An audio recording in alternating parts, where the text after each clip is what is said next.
नमस्कार दोस्तों, स्वागत है आपका सारथी के ऑनलाइन प्लेटफॉर्म पर।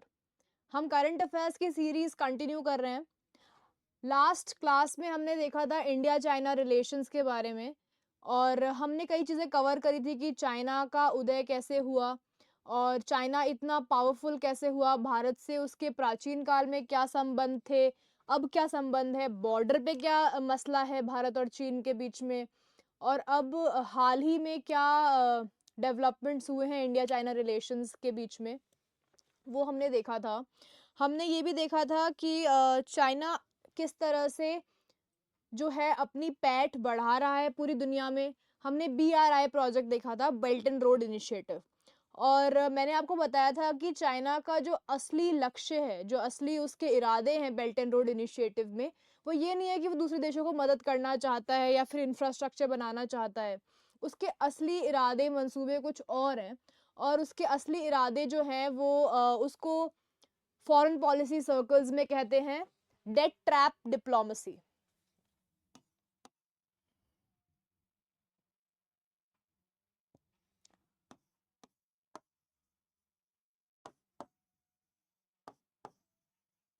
डेट ट्रैप डिप्लोमेसी का मतलब है कि चाइना जो है वो दूसरे देशों को इंफ्रास्ट्रक्चर बनाने के लिए, बंदरगाह बनाने के लिए, रेल लाइन बनाने के लिए लोन देता है।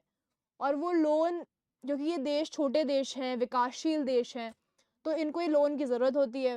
ये लोन ले लेते हैं और बीआरआई से जुड़ जाते हैं। लेकिन लोन इतना ज़्यादा होता है कि उसको वापस देने के चक्कर में इनकी पूरी की पूरी इकोनॉमी का मतलब भट्टा बैठ जाता है। जैसा कि आपने देखा होगा कि श्रीलंका में जो हुआ था, क्योंकि वो लोन की किश्त वापस नहीं दे पाते हैं, तो चाइना जो है वो धीरे-धीरे बहुत बहुत स्मार्टनेस से वहाँ की थोड़ी-सी टेरिटरी जो है वो ले लेता है। और क्योंकि ये देश काफ़ी स्ट्रैटेजिक लोकेशंस पे हैं, खासकर इंडियन ओशन वाले इलाके में, तो वो चाइना को एक स्ट्रैटेजिक बेस मिल जाता है। जैसे जो श्रीलंका का हम देखेंगे हम्बनटोटा पोर्ट है, वो चाइना को 99 साल की लीज़ पे दे रखा है क्योंकि श्रीलंका जो है वो अपना कर्जा नहीं चुका पा रहा था। तो डेट ट्रैप मतलब कर्जे का एक जाल बनाता है चाइना और छोटे-छोटे देशों को उसमें फाँस लेता है। और पाकिस्तान का भी यही हाल होने वाला है सीपीईसी के साथ में, जो चाइना पाकिस्तान इकोनॉमिक कॉरिडोर है। उसके बारे में भी हम देखेंगे जब हम चाइना की स्ट्रिंग ऑफ पर्ल्स देखेंगे। तो ये है डेट ट्रैप डिप्लोमेसी। इस तरह से चाइना जो है बहुत स्ट्रेटेजिक लोकेशंस पे अपनी प्रेजेंस बढ़ाते जा रहा है डेट ट्रैप डिप्लोमेसी से और भारत को घेर रहा है। उसके बाद चाइना जैसे विलियम लिंड करके एक स्कॉलर हुए हैं।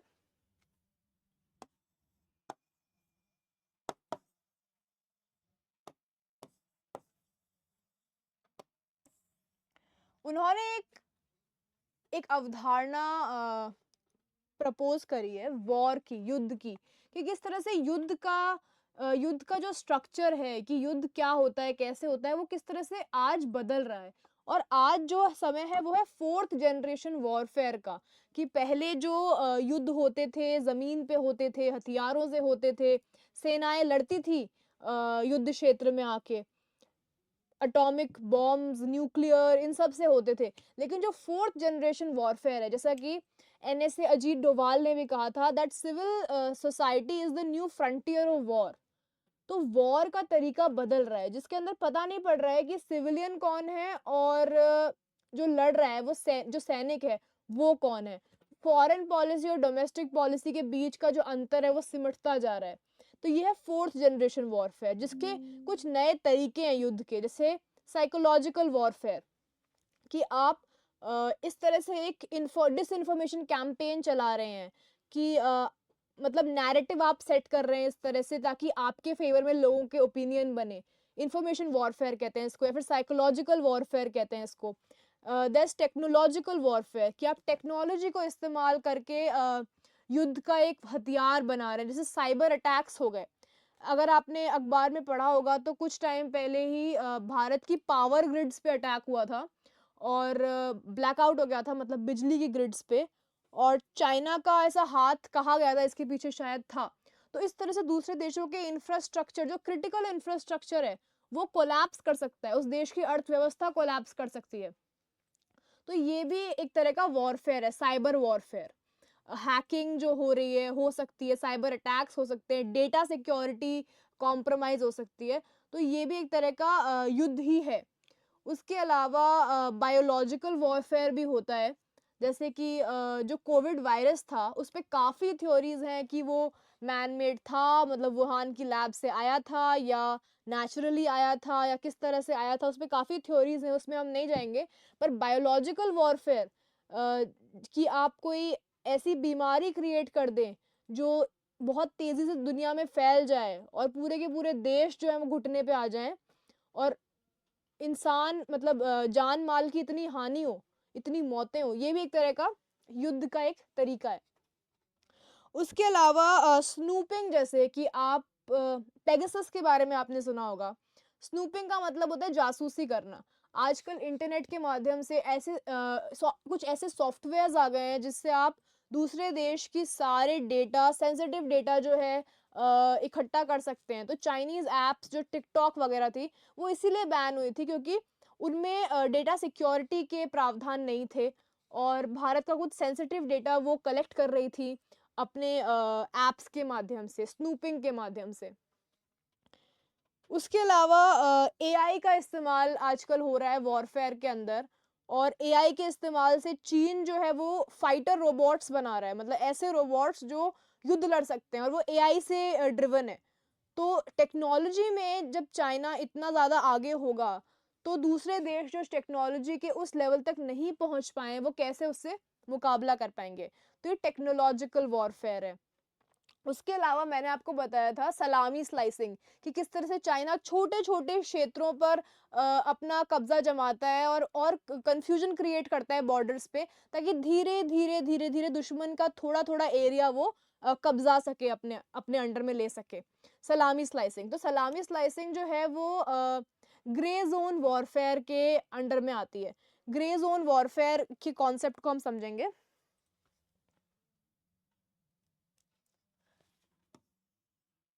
ग्रे ज़ोन वॉरफेयर मतलब आपको पता नहीं चल रहा है कि 2 देशों के बीच में युद्ध की स्थिति है या शांति की स्थिति है। युद्ध और शांति के बीच का जो एक ग्रे ज़ोन है, वहाँ पर शायद 2 देश हैं, क्योंकि एक फुल फ्लेजेड वॉर नहीं हो रहा है, युद्ध, स्टेट ऑफ वॉर नहीं डिक्लेयर्ड है, लेकिन शांति भी नहीं है। क्योंकि कुछ तो आक्रामक हरकतें चल रही हैं बॉर्डर पे, कुछ और चीज़ें चल रही हैं जिससे पता पड़ रहा है कि दोनों देशों के बीच में तनाव है।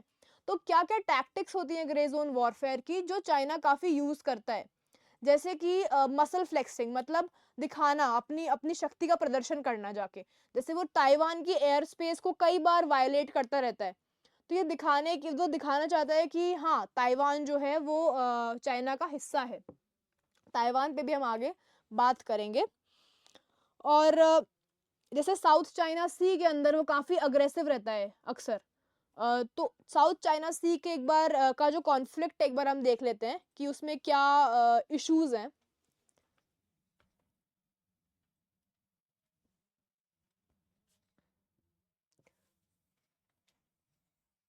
तो जो साउथ चाइना सी है, वो जैसा कि नाम से ही पता पड़ रहा है, चाइना के दक्षिण में है और बहुत सारे देश जो हैं वो यहाँ पे इस सी का हिस्सा हैं। वियतनाम है, मलेशिया, ब्रूनेई, इंडोनेशिया भी है, फिलीपींस, ताइवान, ये सारे देश जो हैं वो साउथ चाइना सी के आसपास सिचुएटेड है।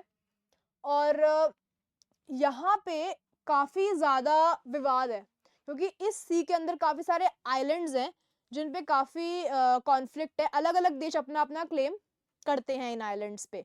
लेकिन चाइना ऐसा बोलता है, चाइना की एक लाइन है, मतलब वो बहुत सारे प्राचीन मैप्स को निकालता है और बोलता है कि हमेशा से चाइना का कब्ज़ा पूरे के पूरे साउथ चाइना सी पर रहा है।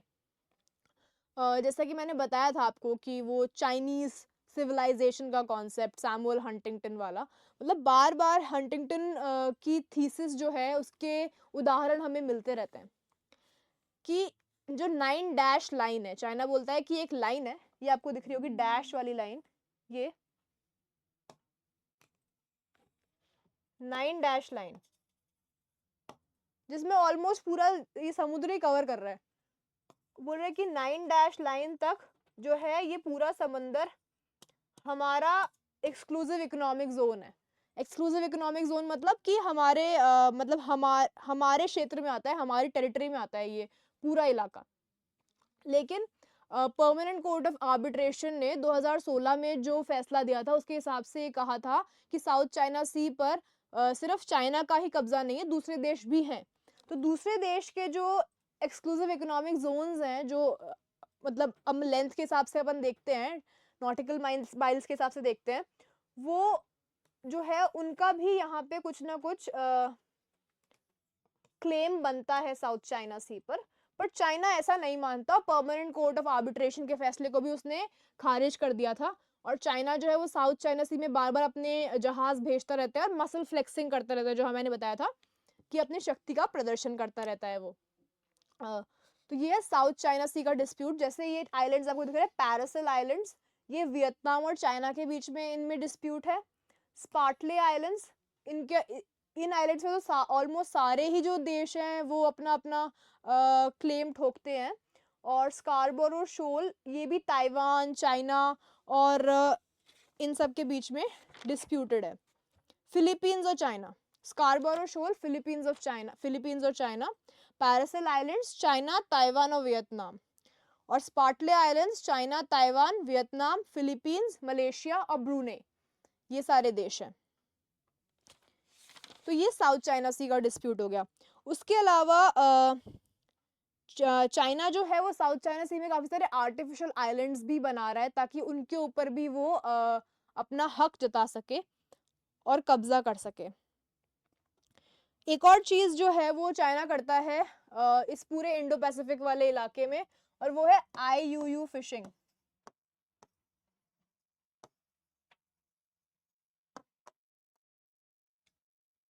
मतलब illegal, unreported and unregulated fishing.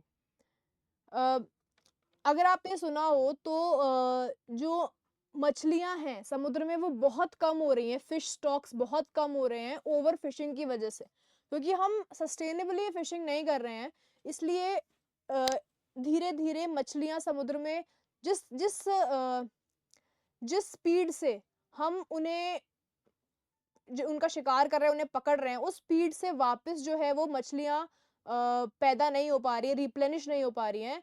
तो इसलिए इसका कारण बहुत बड़ा है कि चाइना जैसे देश अपने बड़े बड़े शिप्स से दूसरे देशों के एक्सक्लूसिव इकोनॉमिक जोन्स में भी जाकर IUU फिशिंग कर रहे हैं, और ये भी एक तरह से मसल फ्लेक्सिंग का और ग्रे जोन वॉरफेयर का ही उदाहरण है।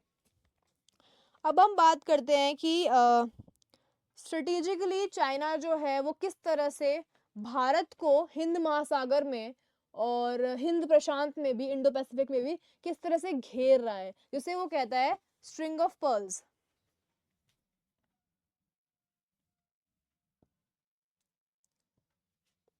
तो ये आप नक्शा देख सकते हैं, ये चाइना का स्ट्रिंग ऑफ पर्ल्स स्ट्रैटेजी है। और क्योंकि चाइना चाहता है कि उसका दबदबा पूरे हिंद महासागर में हो, तो इसलिए वो यहाँ पे काफी स्ट्रेटेजिक पॉइंट्स पे अपनी प्रेजेंस बना रहा है ताकि वो पूरे के पूरे इंडियन ओशन को एक तरह से अपने अंडर ला सके और भारत की पैठ कम कर सके। तो जब हम स्ट्रिंग ऑफ पर्ल्स देखते हैं तो उसकी शुरुआत होती है यहाँ से, ये इसे बोलते हैं हॉर्न ऑफ अफ्रीका। और ये जो मैंने आपको पहली क्लास में चोक पॉइंट समझाए थे, चोक पॉइंट्स मतलब कुछ ऐसी स्ट्रेट्स, जल संधियां, कुछ ऐसी जल संधियां जो बहुत सकड़ी हैं, और वो इतनी सकड़ी है कि उन्हें अगर किसी ने यहाँ पे जाके ब्लॉक कर दिया तो पूरे देश की इकोनॉमी पे असर पड़ सकता है, पूरे देश का व्यापार जो है वो उससे प्रभावित हो सकता, पूरी दुनिया का व्यापार जो है उससे प्रभावित हो सकता है। तो यहाँ पे बहुत इंपॉर्टेंट और स्ट्रेटेजिक चोक पॉइंट्स हैं। ये है स्ट्रेट ऑफ मलाक्का और ये है स्ट्रेट ऑफ बाबल मंडेब। यहाँ पे लिख लेते हैं बाबल मंडेब। मैंने आपको ये फर्स्ट क्लास में भी बताई थी। जब हम येमेन और हूथीज की बात कर रहे थे, स्ट्रेट ऑफ मलाक्का।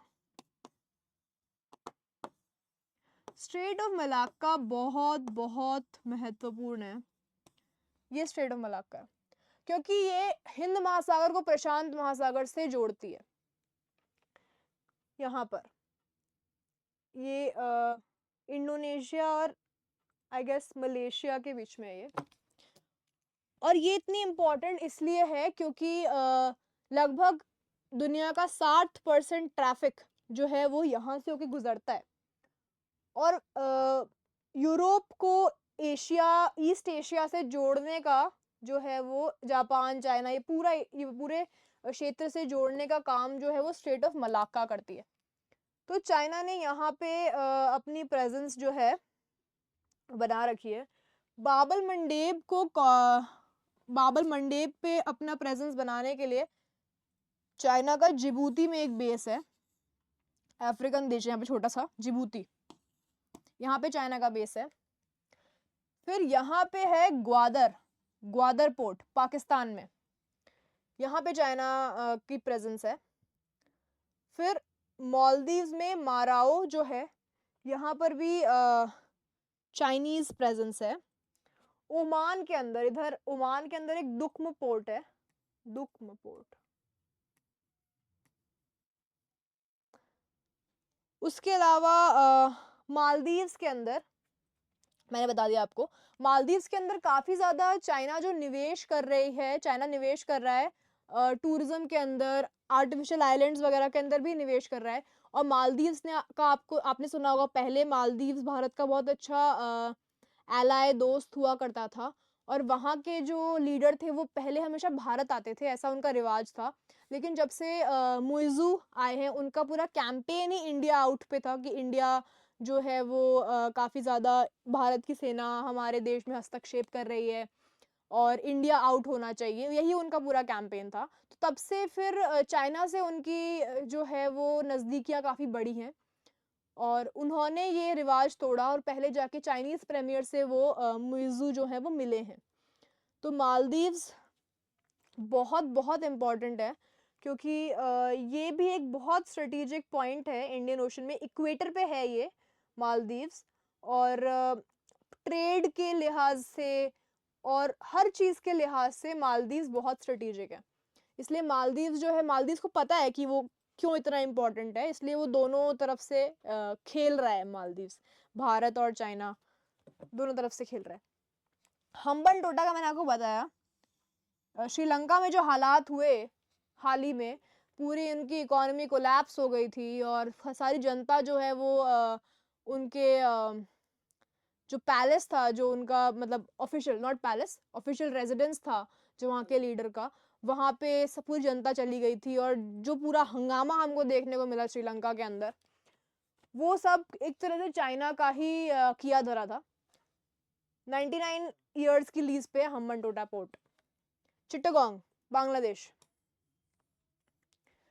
बांग्लादेश में जो चिट्टागोंग पोर्ट है, वहाँ पे भी चाइना का दबदबा है।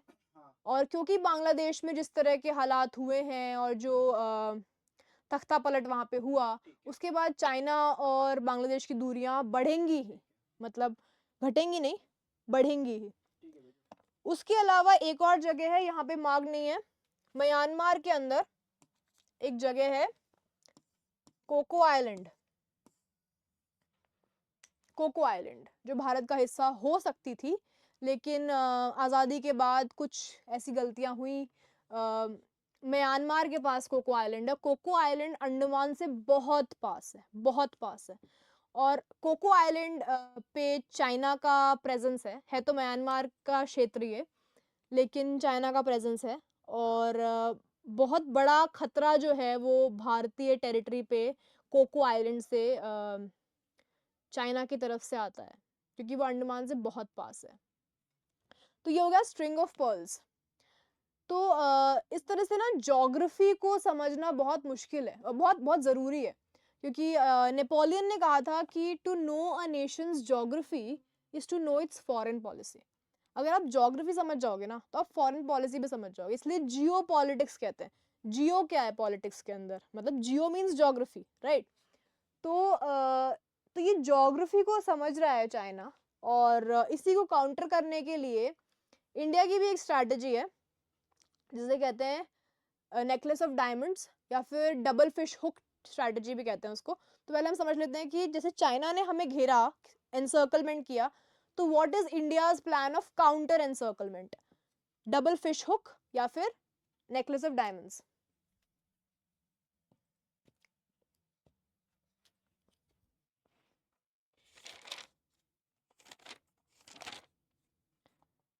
तो दुक्म पोर्ट जो मैंने बताया था आपको, ओमान के अंदर, इधर इधर दुक्म पोर्ट, वहां पे चाइना का प्रेजेंस है तो इंडिया का भी प्रेजेंस है।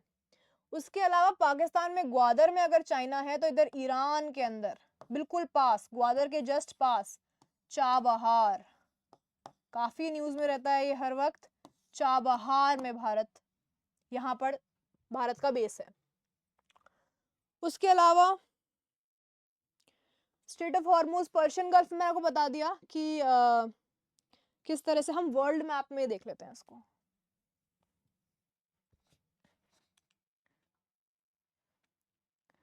स्ट्रेट ऑफ हॉर्मुज में मैंने बता दिया आपको, दुक्म पोर्ट जो है वहां पे इंडिया का भी प्रेजेंस है। इसी तरह से चिटागोंग के अंदर भी इंडिया का भी प्रेजेंस है।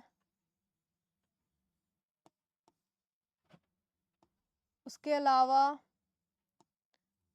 मैंने बताया आपको कि Chabahar,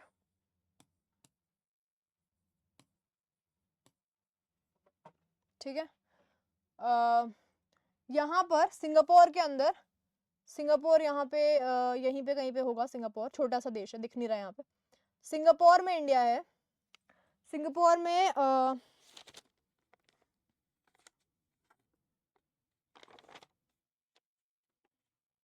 Indian navy has direct access to the Changi naval base of Singapore, Malacca के पास, बिल्कुल मलाक्का के पास, ये वाला सिंगापुर। मलेशिया का एक सबांग पोर्ट है, वो भी बिल्कुल मलाक्का के पास है, इधर सबांग, यहाँ पे भी भारत है। उसके अलावा साउथ चाइना सी की हमने बात करी थी, तो वहां पे जो दूसरे देश हैं जिनका चाइना के साथ में कॉन्फ्लिक्ट चल रहा है, उनसे भारत अपने संबंध बहुत बेहतर कर रहा है। जैसे फिलीपींस को हमने ब्रह्मोस मिसाइल बेची है, तो मतलब हम we are actually arming the hostile neighbours of China, उनको हम हथियार दे रहे हैं। वियतनाम के साथ, वियतनाम को भी हमने आकाश, ध्रुव, ब्रह्मोस, ये सब एक्सपोर्ट होने का प्लान है। इनके साथ नेवल एक्सरसाइजेस हम कर रहे हैं। तो ये सब चीज़ें हो रही हैं। सेशेल्स, अब थोड़ा अफ्रीका के आसपास जो ये इंडियन ईस्टर्न कोस्ट में भी इंडिया अपनी प्रेजेंस बना रहा है। सेशेल्स के अंदर assumption island, assumption island Seychelles के अंदर है, वहाँ पे इंडिया की प्रेजेंस है। उसके अलावा मॉरिशस के अंदर एगलिगा आइलैंड जो है, मॉरिशस के अंदर भी जो है इंडिया उनसे अच्छे रिलेशंस कर रहा है। तो मतलब अफ्रीका के जो पूर्वी तट है, यहाँ पे जो छोटे छोटे आइलैंड्स हैं, उनके साथ भारत अपने अपने संबंध बेहतर कर रहा है, ताकि क्योंकि ये भी इंडो पैसिफिक का, इंडियन ओशन का हिस्सा है। उसके अलावा तो ये भारत की नेकलेस ऑफ डायमंड्स हो गई है। डबल फिश हुक एक बार समझते हैं, वो उसमें भी यही सब इन्वॉल्व है, पर थोड़ा और है।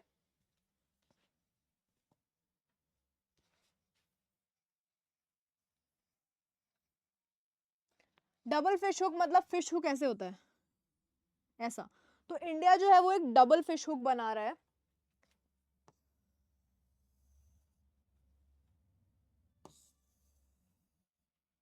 यहाँ पे दुक्म हो गया,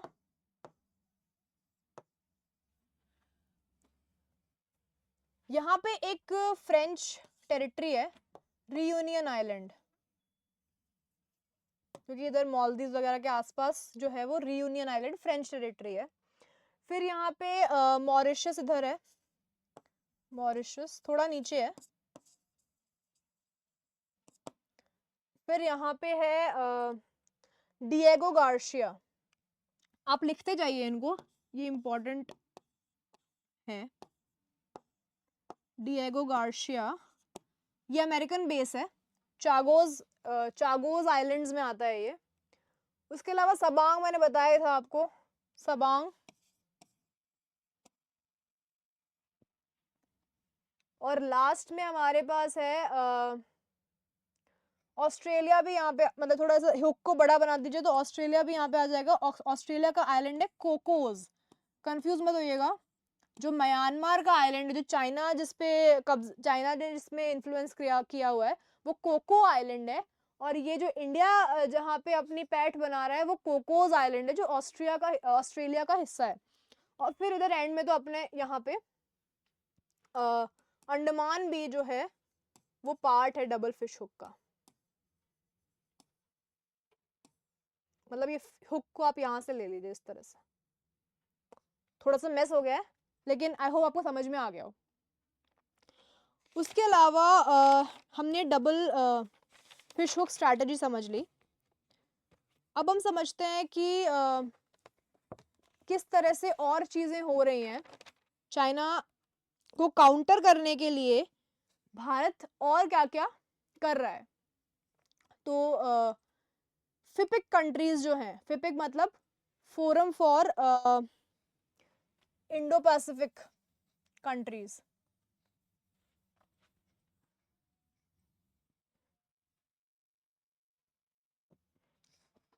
फिपिक, इसके अंदर 14 देश हैं जो छोटे छोटे पैसिफिक आइलैंड्स हैं, पैसिफिक ओशन के अंदर आइलैंड्स है। क्योंकि अब जो अवधारणा है वो सिर्फ इंडियन ओशन की नहीं है, कि हिंद महासागर की नहीं है। अब इंडो पैसिफिक मतलब इंडियन ओशन और पैसिफिक ओशन एक ही एंटिटी बन गए हैं, वो एक साथ हो गए हैं, उनके दोनों में के बीच में डिफरेंस नहीं बचा है।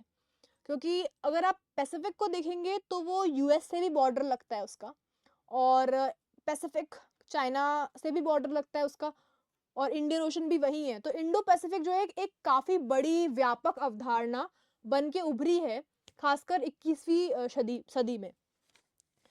तो इसलिए फिपिक जो कंट्रीज हैं, मतलब जो छोटे छोटे आइलैंड नेशंस हैं ये पैसिफिक ओशन के अंदर, इनके साथ भी भारत जो है वो संबंध अच्छे कर रहा है। मतलब हमारे जो प्रधानमंत्री हैं वो छोटे छोटे देशों के नेताओं से जाकर, वहाँ के प्राइम मिनिस्टर प्रेसिडेंट से जाकर मिल रहे हैं। जैसे पैपुआ न्यू गिनी गए थे मोदी जी कुछ टाइम पहले। तो इस तरह से, और फिपिक जो इनका पूरा एक संगठन है, उसके साथ भी भारत काफी अपने संबंध बेहतर कर रहा है, क्योंकि पैसिफिक के अंदर भी हम लोग अपनी प्रेजेंस बढ़ा रहे हैं। उसके अलावा इकोनॉमिकली हम देखें तो जैसे मैंने बताया था आपको कि डंपिंग जो है वो चाइना काफी करता है। उसे काउंटर करने के लिए भारत क्या क्या कर रहा है। सबसे पहले तो आत्मनिर्भर भारत, वोकल फॉर लोकल, ये सब चीजें भारत ने की है कि हम जो है वो अपना मैन्युफैक्चरिंग बढ़ाएं, अपने उद्योगों को और बेहतर बनाएं, एक्सपैंड करें, ताकि जो सस्ती चाइनीज चीजें आती हैं जो हम आयात करते हैं, वो हमारे उद्योग को खत्म ना कर दे। तो उसको बचाने के लिए हमने टैरिफ्स वगैरह बढ़ाई हैं। टैरिफ्स वगैरह यूएस भी बढ़ा रहा है, खासकर ट्रम्प के आने के बाद जो है वो टैरिफ्स और टैक्सेस जो हैं वो और बढ़ेंगे इंपोर्ट्स पे, चाइनीज इंपोर्ट्स पे। क्योंकि पिछली बार जब ट्रम्प की सरकार थी तो चाइना और अमेरिका के बीच में एक ट्रेड वॉर सा हो गया था, और अब वो बढ़ने की ही आशंका है। तो आत्मनिर्भर भारत भी एक तरह का प्रोटेक्शनिज्म था जो भारत ने किया था, ताकि भारत के छोटे लघु उद्योगों को एक तरह से हैंड होल्डिंग कर सकें उनकी। तो इससे काफी फायदा भी हुआ है। जैसे जो चाइना से हम काफी खिलौने, मतलब ऑलमोस्ट पूरा का पूरा टॉय मार्केट, टॉय इंडस्ट्री जो थी उस पर चाइना ने ही कब्जा कर रखा था। एक तरह से मोनोपोली थी चाइना की। हर छोटा छोटा आप मतलब देखो कि छोटे से छोटा खिलौना उस पर लिखा होता है मेड इन चाइना, और हमने कभी ध्यान ही नहीं दिया। जबकि भारत का, मैंने आपको बताया भी था, हड़प्पन टाइम से जो है हम खिलौने बना रहे हैं। और आज भी छोटे छोटे शहर जैसे उदयपुर है, उदयपुर में लकड़ी खिलौने बहुत ज्यादा फेमस हैं। राजस्थान के और शहरों में भी काफ़ी खिलौने वगैरह ये सारे हस्तशिल्प बनते हैं, लेकिन उनका इतना सेल नहीं था क्योंकि चाइनीज़ टॉयज़ ने पूरा कैप्चर कर रखा था मार्केट को। तो अब जो है वो चाइनीज़ इम्पोर्ट्स टॉय इंडस्ट्री में कम हुए हैं, भारतीय खिलौनों की सेल बढ़ी है, काफ़ी एग्ज़िबिशन्स भी लगी थी भारतीय खिलौनों की। तो ये सब है। दिवाली पे काफ़ी ज़्यादा चाइनीज़ लाइट्स वगैरह यूज़ होती थी।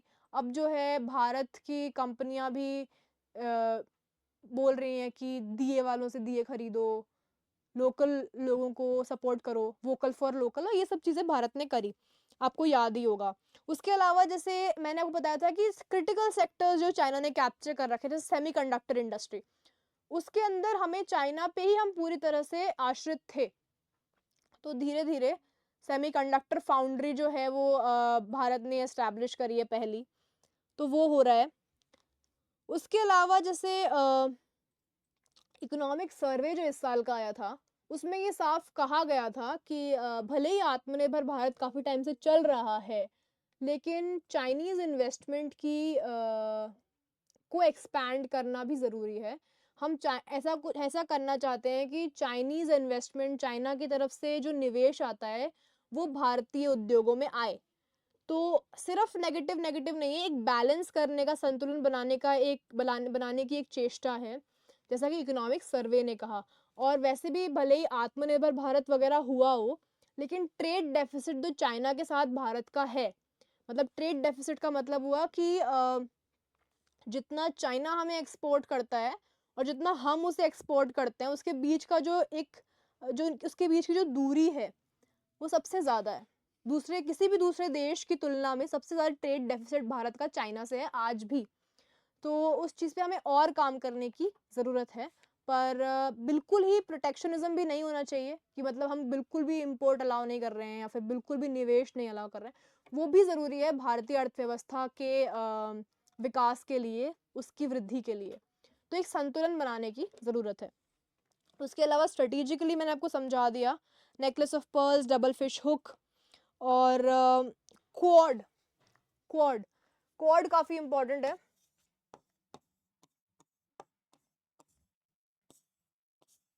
क्वाड में कौन-कौन है? क्वाड्रिलैटरल डायलॉग इसे बोलते हैं। काफ़ी पहले बन गई थी ये 2004 की सुनामी के बाद, लेकिन काफ़ी टाइम तक ये निष्क्रिय रही और अब जाके वापस ये काफ़ी एक्टिव हुई है। और क्वाड में कौन से देश हैं? आपको पता ही होगा, जापान, अमेरिका, भारत, ऑस्ट्रेलिया।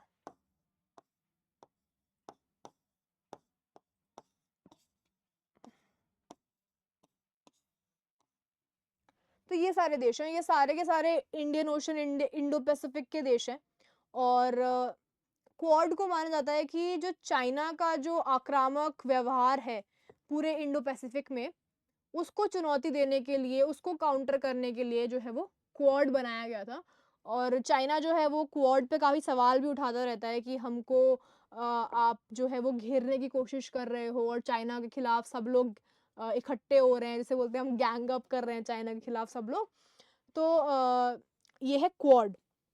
लेकिन क्वाड अभी भी मिलिट्री अलायंस नहीं है, बस एक 4 देशों का समूह है। इनकी एक एक्सरसाइज़ होती है, मिलिट्री एक्सरसाइज़, मालाबार एक्सरसाइज़, जो इसी पूरे इलाके में होती है। तो उसके अलावा फिपिक मैंने आपको बताया, उसके अलावा भारत के कुछ अंतर्राष्ट्रीय कुछ पहल भारत ने करी है, जैसे कि सीडीआरआई है। CDRI, coalition for disaster resilient infrastructure. ये है तो पर्यावरण से संबंधित, लेकिन हम यहाँ पे उसकी बात क्यों कर रहे हैं कि उसकी एक स्ट्रेटेजिक भी एक सिग्निफिकेंस है सीडीआरआई की। सीडीआरआई मतलब जैसे छोटे-छोटे देश हैं, एसआईडीएस, सिड्स मतलब स्मॉल आइलैंड डेवलपिंग स्टेट्स, छोटे-छोटे जो द्वीप हैं, ठीक है? इस पूरे क्षेत्र में, इंडो पैसिफिक के अंदर खासकर जो डेवलपिंग स्टेट्स हैं और जलवायु परिवर्तन से सबसे ज़्यादा खतरा इन्हीं देशों को है। तो उनका ऐसा इंफ्रास्ट्रक्चर बनाया जाए जो डिजास्टर से, जो भी आपदाएं आती हैं, प्राकृतिक आपदाएं, उनसे उनको बचा के रख सके, क्योंकि जलवायु परिवर्तन होगा तो समुद्र का लेवल बढ़ेगा और ये सारे देश डूब भी सकते हैं। तो उसके लिए भारत काम कर रहा है, इन देशों के लिए अच्छा इंफ्रास्ट्रक्चर बनाने के लिए। लेकिन इसका एक स्ट्रेटेजिक फ़ायदा भी है, क्योंकि ये सारे देश इसी इलाके में हैं और चाइना का इन्फ्लुएंस को काउंटर करने का एक तरीका है। तो बेसिकली आप समझ सकते हैं कि चाइना जिस तरह से देशों को फांस रहा है, उनको फंसा रहा है, उनको यूज़ कर रहा है ना? उनको बिल्कुल लाचार बना रहा है, लेकिन भारत ऐसा नहीं कर रहा है। भारत की जो परंपरा रही है, वो हमेशा ऐसी रही है कि हम लोगों को साथ लेके चलें। ये ना दिखाएं कि हम कितने शक्तिशाली हैं और दूसरों को दबाएं। इसलिए वैक्सीन मैत्री हमने करी थी, इतने सारे देशों को हमने फ्री में वैक्सीन्स दिए थे, दवाइयाँ दी थी कोविड के टाइम पे। जब भी दूसरे देशों में कुछ आपदाएं आती हैं तो भारत जो है वो सबसे पहले फर्स्ट रिस्पॉन्डर जो है वो उसका काम करता है, और आपदाओं में हम उस देश के लोगों को बचाते हैं, उनको मदद पहुंचाते हैं। तो ये सब हमने किया है, टर्की में भी किया है, नेपाल में भी किया है, तो ये सब हम करते रहते हैं हमेशा। तो भारत जो है वो एक विश्वास पात्र पार्टनर बनना चाहता है, ना कि चाइना की तरह एक ऐसा देश जो छोटे देशों को दबाकर, उनकी कमजोरियों का फायदा उठाकर अपना फायदा ढूंढता है। तो यही भारत की फॉरेन पॉलिसी है इंडो पैसिफिक वाले पूरे इलाके में, to build trust, to show itself as a reliable partner in times of crisis. उसके अलावा अगर इंफ्रास्ट्रक्चर की बात करें तो कई सारे इंफ्रास्ट्रक्चर इंडिया जो है वो बॉर्डर पे बना रहा है। जैसे एक बोगीबील ब्रिज जो है वो बना रहा है इंडिया, असम के अंदर बॉर्डर से कनेक्ट कर रहा है वो असम को आंध्र प्रदेश से। उसके अलावा टनल्स हैं जो बन रही हैं, जैसे नेचीफू टनल है वो बन रही है। तवांग के अंदर जो है वो इंडिया टॉय ट्रेन बना रहा है, ताकि वहाँ के लोगों को रोजगार मिल सके, टूरिज्म वहाँ पे डेवलप हो सके बॉर्डर के आसपास। तो इस तरह से सेला टनल भी बना रहा है। तो सारे टनल्स का नाम आप लिख सकते हैं।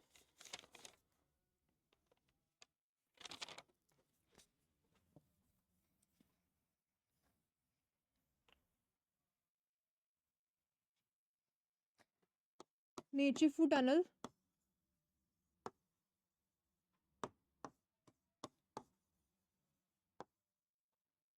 सेला टनल,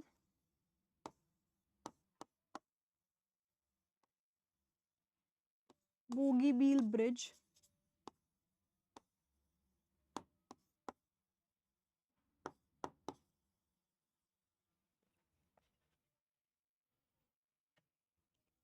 टॉय ट्रेन तवांग के अंदर, ये सब चीज़ें हैं। ये जो है वो तवांग को या फिर अरुणाचल प्रदेश को मेनली असम से कनेक्ट करना या फिर दूसरे एरियाज से कनेक्ट कर रहा है, बॉर्डर वाले इलाकों को, जहाँ पे चाइना अक्सर अपने मसल फ्लेक्सिंग करता रहता है। उसके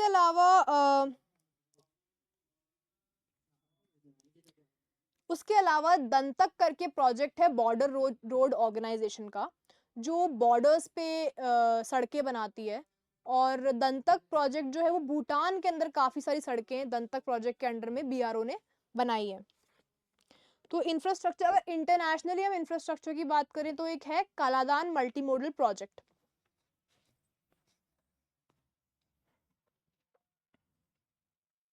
कालादान मल्टी मॉडल मतलब अलग अलग मोड, जैसे रेल हो गया, जैसे रोड हो गया, समुद्र के रास्ते हो गए, तो अलग अलग मोड से जो है हम कनेक्ट कर रहे हैं इस पूरे इलाके को, खासकर इंडिया के नॉर्थ ईस्ट को हम म्यांमार से कनेक्ट कर रहे हैं। ये शुरुआत इसकी होती है यहाँ पे कोलकाता पोर्ट से, और कोलकाता पोर्ट से ये म्यांमार के थ्रू जाता है इंडिया के नॉर्थ ईस्ट में। कलादान मल्टी मॉडल यहाँ पे लिख देते हैं, मल्टी प्रोजेक्ट। इसका फायदा क्या है? एक तो आसियान से नॉर्थ ईस्ट को कनेक्ट करना, भारत की जो लुक ईस्ट पॉलिसी है उसका एक इम्पॉर्टेंट हिस्सा है ये। लुक ईस्ट पॉलिसी का मतलब क्या हुआ कि आसियान और ईस्ट से जितने भी देश हैं उनसे हम संबंध बेहतर कर रहे हैं। तो वो हुआ। सबसे इम्पॉर्टेंट चीज़ ये है कि सिलीगुड़ी कॉरिडोर, मैंने आपको पिछली बार बताया था, सिलीगुड़ी कॉरिडोर पे प्रेशर कम होगा और भारत के इस वाले हिस्से को, मेनलैंड को नॉर्थ ईस्ट से कनेक्ट करने का एक दूसरा रास्ता हमें मिल जाएगा समुद्र के थ्रू।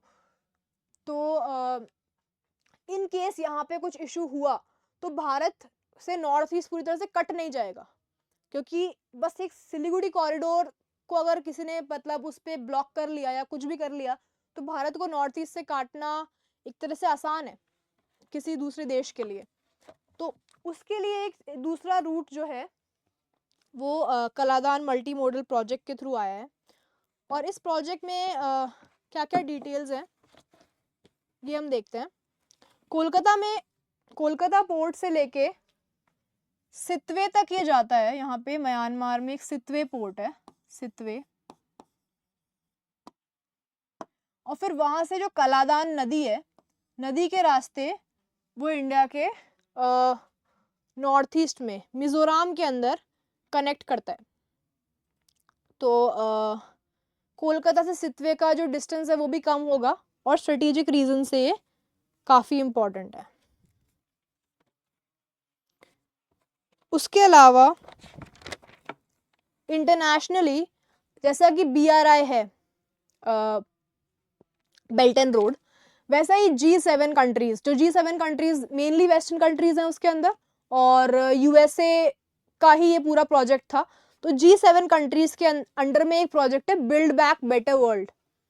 तो वो भी एक तरह से मतलब BRI को काउंटर करने के लिए है।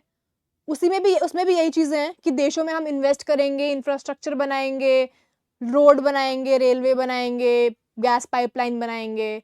एक तरह से चाइना को काउंटर करने के लिए चाइना का ही पैंतरा जो है वो अपना रहे हैं, जैसे कोल्ड वॉर के टाइम पे हुआ था कि कम्युनिस्ट कैपिटलिस्ट ब्लॉक का मार्शल प्लान को काउंटर करने के लिए रशिया भी अपना एक प्लान लेके आया था, मोलोटोव प्लान, जो हम आगे पढ़ेंगे बाद में।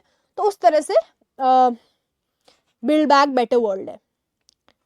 उसके अलावा वॉइस ऑफ ग्लोबल साउथ, जैसे अगर आपने अखबार में देखा होगा तो भारत ग्लोबल साउथ का क्या मतलब है?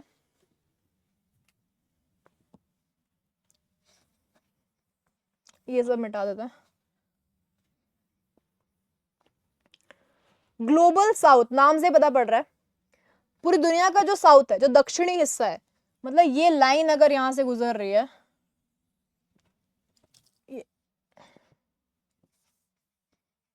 यहां से जाती है ऐसे, क्योंकि ऑस्ट्रेलिया जो है वो ग्लोबल नॉर्थ का हिस्सा है, भले ही वो साउथ में है। इसे बोलते हैं ब्रांट लाइन।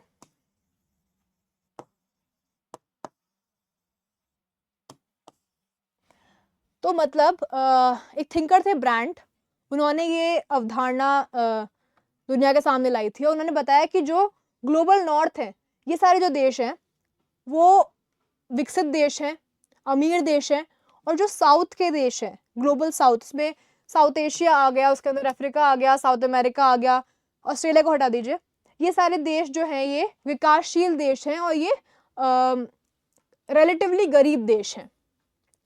तो ये एक बहुत ही एक फंडामेंटल लाइन है जो पूरी दुनिया को दो हिस्सों में बांटती है। तो भारत जो है वो ग्लोबल साउथ का एक तरह से नेता बनने की कोशिश कर रहा है, लीडर बनने की कोशिश कर रहा है। जैसे कि आपको पता होगा कि G20 के अंदर अभी अफ्रीकन यूनियन को भी शामिल किया गया। Voice of global south summit जो है वो भारत ने कराई थी। तो आप सोच रहे हो कि चाइना से क्या लेना देना है इसका? तो लेना देना ये है कि हम ग्लोबल साउथ जितने भी विकासशील देश हैं उनकी गुड बुक्स पे आना चाहते हैं, उनकी मदद करना चाहते हैं, उनका लीडर बनना चाहते हैं। उनकी समस्याएं जो हैं वो हम दुनिया के इम्पॉर्टेंट फोरम जैसे UN वगैरह पे रखना चाहते हैं, ताकि वो भारत के लिए उनके मन में गुडविल पैदा हो और चाइना की जो डेट ट्रैप वाली डिप्लोमेसी है उससे दूर जाए। तो ये भी एक तरीका है। फिर लास्ट में हम बात कर लेंगे कि China plus one strategy. China plus one strategy क्या है? क्योंकि चाइना के अंदर अब धीरे धीरे स्लो डाउन आ रहा है और क्योंकि कोविड हुआ और सप्लाई चेन्स वगैरह काफ़ी मैसअप हो गई। और क्योंकि इतने युद्ध चल रहे हैं तो जितनी भी कंपनियां हैं दुनिया भर की, उनने सोचा कि क्यों ना हम अलग अलग देशों में जो है वो सप्लाई चेन डाइवर्सिफाई करें, क्योंकि चाइना के अंदर ही फोकस कर देना इतना इंटेलिजेंट चीज़ नहीं होगी। तो वो अपने आप को चाइना से अलग मतलब शिफ्ट करना चाह रहे हैं अपने प्रोडक्शन को और इन सब चीज़ों को, और दूसरे देशों को ढूंढ रहे हैं। तो इस तरह से वियतनाम के अंदर कुछ काफ़ी सारी इंडस्ट्रीज जो चाइना में पहले थी वो वियतनाम में शिफ्ट हो रही हैं। इंडिया को भी इससे काफ़ी फ़ायदा हो सकता है, काफ़ी सारी इंडस्ट्रीज जो हैं वो इंडिया में भी आ सकती हैं। तो भारत को इस तरह का माहौल बनाना चाहिए कि वो सारे निवेश को हम आकर्षित कर सकें। China plus one strategy is symbolic of a slow down that is about to happen in China, and it is going to affect the whole world.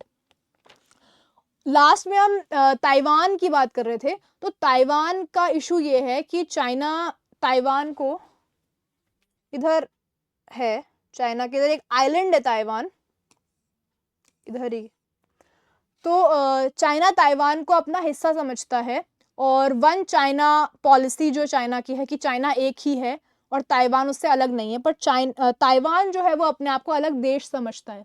तो भारत का इस पर क्या मत रहा है उस पर भी काफ़ी लोग डिबेट करते हैं। भारत जो है वो वन चाइना पॉलिसी को मानता है, और भारत ये नहीं बोलता कि ताइवान एक अलग देश है। ताइवान के साथ भारत के कोई डिप्लोमेटिक संबंध भी नहीं है, क्योंकि वो चाइना का हिस्सा ही समझता है।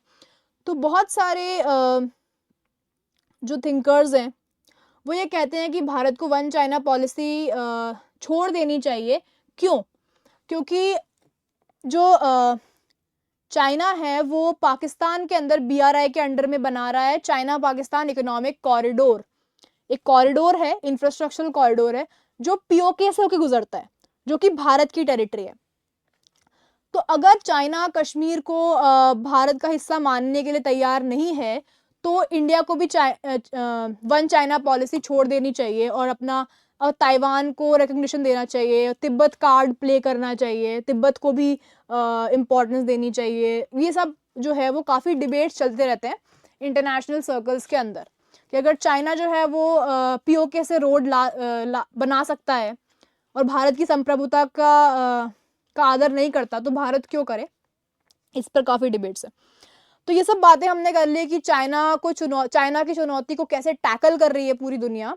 लेकिन एक बहुत इंटरेस्टिंग चीज़ लास्ट में हम पढ़ेंगे और उसके बाद हम ख़त्म करेंगे कि भारत और चाइना के बीच में कुछ कॉमन भी है, काफ़ी लेवल्स पर हम कॉमन है। जैसे ब्रिक्स है, SCO है, ब्रिक्स है, शंघाई कोऑपरेशन ऑर्गेनाइजेशन, इन सब के अंदर चाइना और भारत साथ में हैं, साथ में काम करते हैं।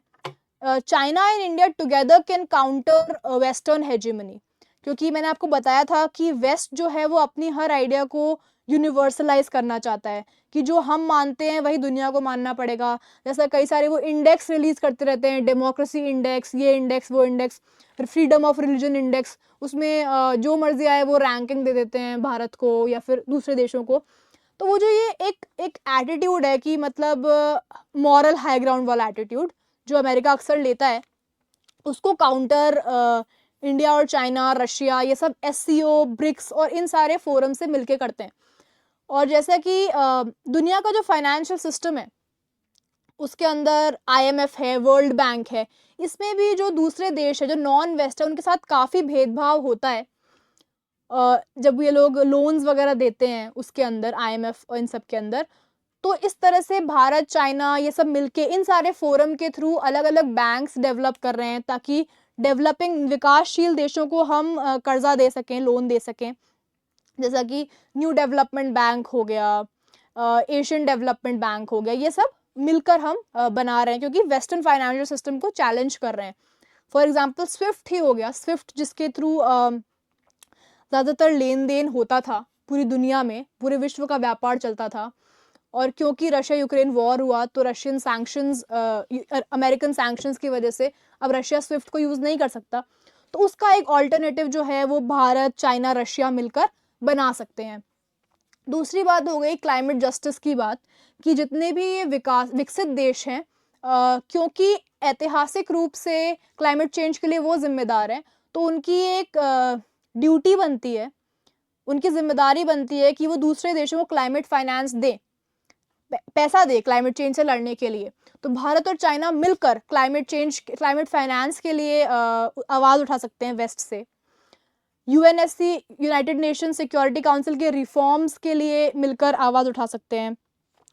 एशियन सॉफ्ट पावर जो है, सॉफ्ट पावर का अर्थ होता है कि ऐसी पावर जो संस्कृति से आती है, इकोनॉमिक अपील से आती है, जैसे भारत की डांस वगैरह हो गए, योगा हो गया, चाइना की फ़िलॉसफीज़ हो गई, कॉन्फ्यूशियस, ये सब जितने भी थिंकर्स हुए हैं चाइना में, तो ये सब चीज़ें जो हैं वो एक तरह से एशियन सॉफ्ट पावर है।